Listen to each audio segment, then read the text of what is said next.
얘가 젊었을 때는 아주 기능을 잘해요. 꽉 눌려지면 풍선처럼 부풀었다가 안으로 싹 들어가고, 얘가 탄력이 부족해지는 거죠. 그러면 목 디스크가 발생이 되면서 디스크 탈출증으로 인한 증상이 생기는 거예요. 안녕하세요 여러분, 무엇이든 물어보고 하고의 이왕호 원장입니다. 오늘은 여러분께 목 디스크에 대해서 설명을 드리겠습니다. 목 디스크는 저번에 허리 디스크도 제가 설명을 드렸지만, 디스크는 뼈 사이에 있는 거예요. 척추뼈가 두 개가 이렇게 있다고 그러면 이 두 개가 뼈만 있으면 이렇게 돌아가면서 움직이면 어떻게 되겠어요? 맷돌 갈리듯이 뼈가 다 갈려서 없어지겠죠. 그걸 못하게 하려고 물렁뼈가 가운데 이렇게 끼어 있는 거예요. 물렁뼈가 끼어서 이렇게 돌아가고 이렇게 할 때 뼈끼리 부딪히지 말라고, 충돌하지 말라고 완충작용을 하는 거죠. 얘는 무게가 실리면 물렁뼈라는 얘는 밖으로 밀렸다가 들어왔다가 무게 분산도 해주고요. 그 다음에 뼈끼리 닿지 않게 완충작용 역할도 해주는 거예요. 얘가 젊었을 때는 아주 기능을 잘해요. 꽉 눌려지면 풍선처럼 부풀었다가 안으로 싹 들어가고. 근데 계속 사용하면 어떻게 될까요? 얘가 탄력이 부족해지는 거죠. 그러면 꽉 눌려지면 나왔다가 안 들어가는 거예요. 안 들어가서 주변에 있는 신경을 꽉 누르면 어떻게 되느냐? 그러면 목 디스크가 발생이 되면서 디스크 탈출증으로 인한 증상이 생기는 거예요. 그래서 디스크가 변형이 돼서, 무리하게 변형이 돼서 밖으로 튀어나와서 신경을 눌러서 증상을 일으키는 이걸 목 디스크 탈출증이라 그래요. 자, 목 디스크가 생기면 디스크가 튀어나와서 신경을 누른다고 그랬잖아요. 누르면 어떻게 돼요? 누르는 신경이 기능이 떨어지는 거예요. 그래서 저리고 정겨우듯이 찌릿찌릿하고 당기고 막 이런 증상이 생길 수 있어요. 어디가? 팔로 가는 신경이기 때문에 목은 거의가 팔로 가는 신경이에요. 그래서 팔부터 손가락 끝까지 위치에 따라서 다양하게 저리거나 당기거나, 그리고 정겨우듯이 찌릿찌릿하거나 한 줄로 쫙 이렇게 내려가게 돼요, 특징적으로. 그리고 또 다른 증상으로는 등 뒤쪽으로, 목에서부터 등 뒤쪽으로, 날개뼈 쪽으로도 찌릿찌릿 내려가게 돼요. 그런 증상이 생깁니다. 이런 것들이 전형적인 증상인데, 한 가지 재밌는 게 있어요. 자, 여러분, 목 디스크가 생기면 여러분 응급실에 간혹 팔을 못 내리고 이렇게 저 여기 있어요 하고 오시는 분들이 있어요. 이렇게 팔을 들고. 팔을 절대 못 내려요. 왜?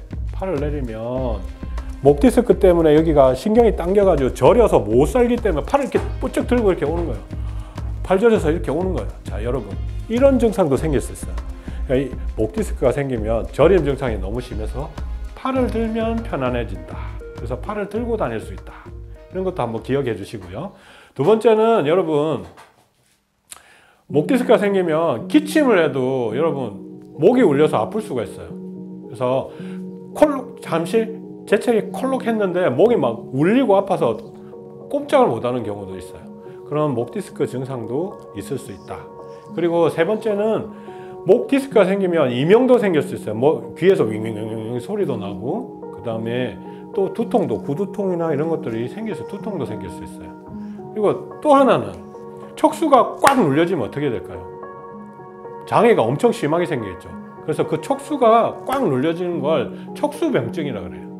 그게 오면 어떻게 되냐? 사람이, 동네 사람들이 그래. 저 사람 술을 안 먹었는데 맨날 술 취한 사람처럼 막 다리를 이렇게 이러면서 막 다녀요. 막 비틀비틀 하면서. 자, 여러분, 그게 왜 그러냐? 척수로 내려오는 우리 자세를 유지하는 신경이 기능 장애가 생겨서 마치 술 취한 사람처럼 이렇게 비틀거리고 돌아다니는 거예요. 그런 것도 경추 디스크 탈출증의 합병증이 될 수 있다. 이렇게 아시고요. 그 다음에 척수가 눌려지면 또 하나 심각한 게 있어요. 그런 이렇게 술 취한 모습에 우스꽝스러운 모습만 있는 게 아니라 심각하게 배 안에 방광에 소변이 이만큼 찼는데 소변 나오는 신경이 마비가 돼가지고 소변 나오는 길이 이렇게 꽉 막혀 있는 거예요. 소변이 안 나와요. 이런 경우 어떻게 하느냐? 소변줄을 꽂아서 소변을 비워야 되고, 심지어는 너무 안 돼서 방광에다가 아예 구멍을 꼭 뚫어가지고 호수를 바깥으로 빼서 바깥쪽으로 소변을 보는 경우도 생긴다. 이걸 소변장애가 생긴다. 이렇게 말씀드리고, 척수병증에. 또 그 다음으로는 또 뭐가 생길 수 있느냐? 여러분, 항문, 항문은 항상 닫혀 있죠, 여러분. 이렇게. 자, 항문을 조이는 신경이 이렇게 마비가 돼서 탁 늘어나요. 우리가, 이건 좋은 말은 아니지만, 우리가 생명을 다할 때 끝에는 항문이 열린다 그러죠. 그것처럼 항문이 열리는 건 좋은 현상이 아니에요. 항문이 딱 열리면 그거 이제 대변 실금이라 그러는데, 내가 변을 절대 오늘 본 일이 없는데 변 덩어리가 팬티에 이렇게 떨어져요, 많은 게. 그리고 변을 본 일이 없는데 자꾸 팬티에 변이 묻어요. 이런 대변 실금이라는 게 생길 수 있습니다. 그리고 하지나 상체의 운동신경이 이렇게 손가락 힘이나 팔 힘이 떨어질 수 있어요. 이런 심각한 병들이 생길 수 있기 때문에 여러분들 목 디스크로 인해서 단순한 저림부터 이 팔을 움직이는 운동신경의 장애까지, 그리고 방광과 대변, 그리고 우리가 우스꽝스럽게 팔을 들고 다닌다든가, 그 다음에 술 취한 사람들은 이렇게 호적거리면서 걷게 되는, 자세를 유지할 수 없는 그런 증상까지 다양하게 올 수 있다는 걸 여러분 기억해 주시기 바랍니다. 질문 있습니다. 네. 허우적거리면서 이제 다닌다고 했잖아요. 술 취한 사람. 본인은 그거를 알고 본인도 알죠. 당연히 알죠. 나는 똑바로 걷고 싶은데 안 되는 거야. 이게 중심이 안 잡혀서 이렇게 걷는 거야. 그러니까 동네 사람들이 쟤 술주정뱅이 아니야? 그렇게 이야기할 수 있어요.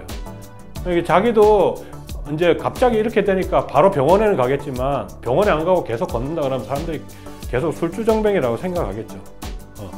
그렇게 제가 조금 우습게 설명한 거지만 그걸 웃기려고 한 건 아니고 실질적으로 기억에 하시라고. 뇌졸중만 다리에 힘 빠지고 손에 힘 빠지는 게 아니라는 거. 목 디스크로 인해서 척수병증이 생기면 여러분 다리에 힘도 빠지고 손에 힘도 빠지고 비틀비틀 걸을 수, 마비되는 환자처럼 걸을 수 있다는 거. 그럼 이런 걸 어려운 말로 실조증이라 그래요. 그래서 실조증이 올 수 있다, 이렇게 아시면 좋겠습니다. 여러분이 알고 계시면 목 디스크 자가 진단을 할 때 도움이 많이 되실 것 같은데 좀 기억해 주시기 바랍니다. 오른팔이 저린다 그러면 여러분 목을 오른쪽으로 이렇게 돌리고 뒤로 이렇게 젖히면, 우리도 진단할 때 이렇게 진단을 해요, 여러분. 자, 이렇게 젖힐 때 이쪽으로 저림 증상이 엄청 심해진다 그러면 목 디스크를 진단할 거의 목 디스크일 가능성이 높겠구나, 90% 이상 생각할 수 있어요. 그다음에 또 하나는 팔이 저리잖아요. 자동적으로 팔을 내리면 이상하게 막 저린데 나도 모르게 팔을 이렇게 올리게 돼요. 이렇게 올리면 편해지면, 잘 때도 이렇게 내리면 너무 저린데 위로 올리고 자면 편한 거예요. 그러면 목 디스크를 또 의심할 수 있습니다. 그리고 또 하나는, 자, 도구를 제가 한번 이용해 볼 텐데요. 이게 사람 머리라 생각하고 머리를 위에서 이렇게 눌러서 이렇게 눌러보면 저림 증상이 심해진다 그러면 목 디스크를 또 의심해 볼 수 있어요. 이런 세 가지 기억해 주시면 좋겠습니다. 네. 팔이 주로 저릴 거고, 그 다음에 등 쪽으로 증상에서 말씀드렸던 것처럼 날개뼈 쪽으로도 저릴 수 있어요. 쭉 뭔가 이렇게 일자로 타고 내려온다는 느낌이 딱 들어요. 이렇게 쫙 이렇게. 그게 목 디스크의 전형적인 신경 증상의 전형적인 증상이에요. 일자로 저린 것이 이런 동작에 의해서 심해지면 목 디스크를 의심할 수 있으니까 병원에 빨리 가셔야 된다, 이렇게 설명드립니다.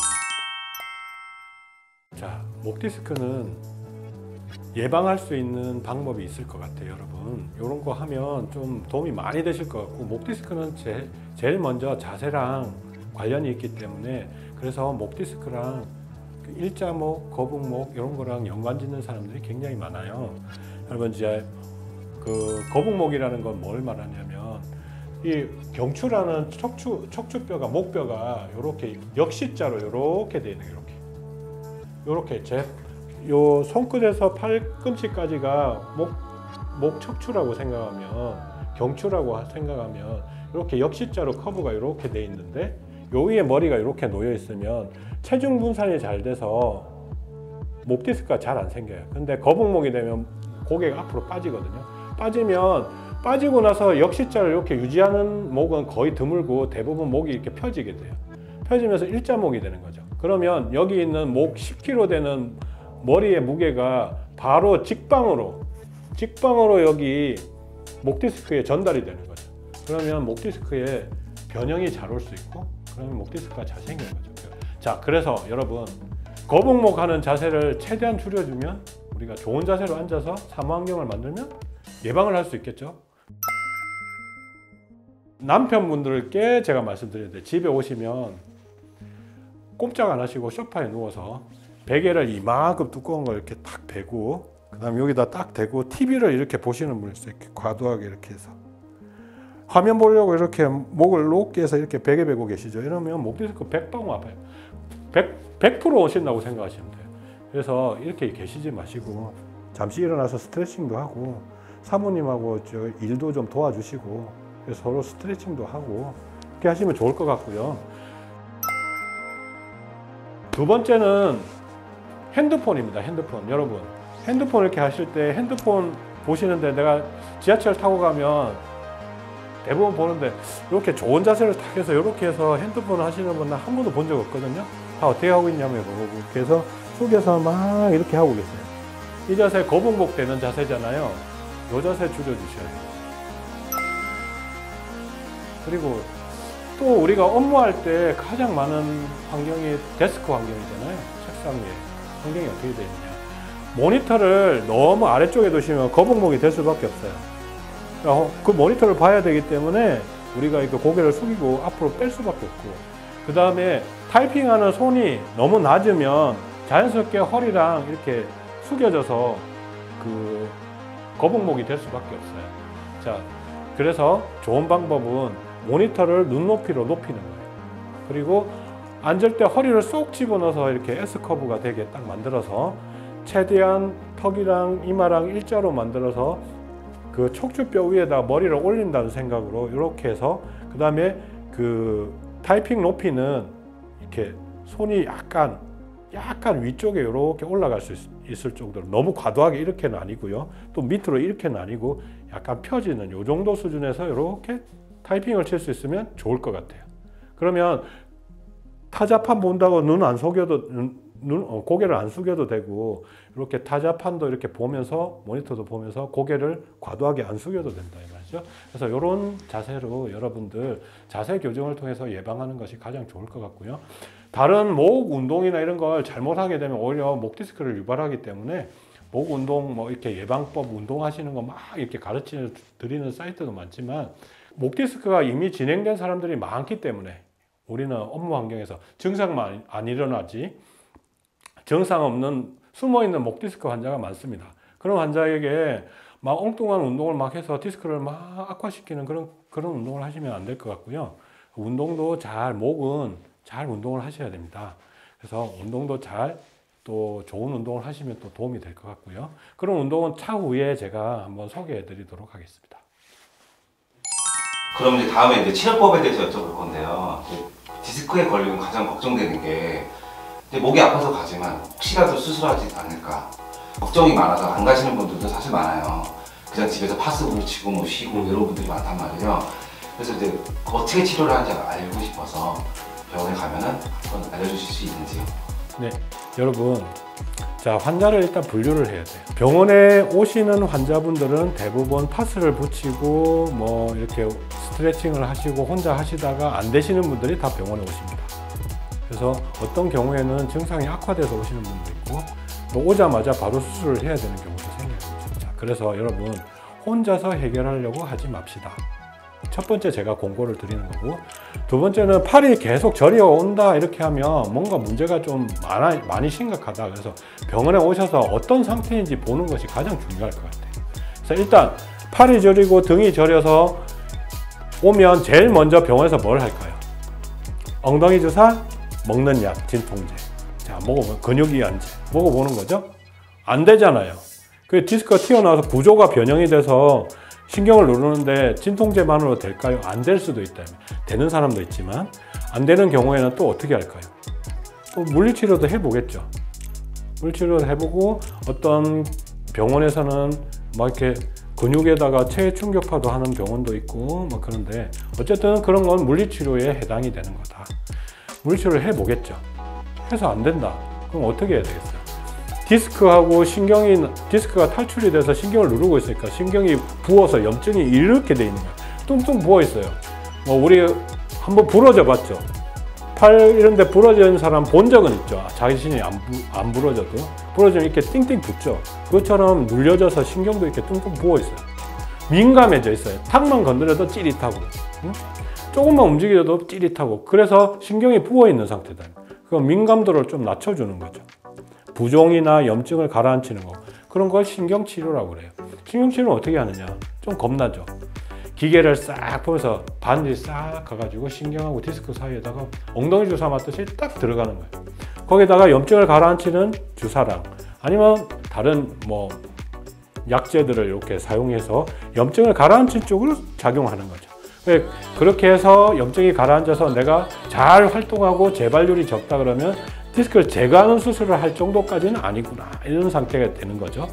근데 그런 치료를 해서도 계속 저리고 아프다. MRI 찍었더니 엄청나게 튀어나와서 신경을 누른다. 그러면 디스크 수술을 하러 가는 거죠. 수술에도 수술에 준하는 치료가 있고 시술이 있고, 수술에 준하는 시술이 있고, 수술에 가까운 시술이 있고, 그리고 실질적으로 열어서 수술하는 경우까지 다양한 게 있기 때문에 병원에 오셔서 상담을 통해서 상황에 맞게 치료가 이루어져야 될 것 같습니다.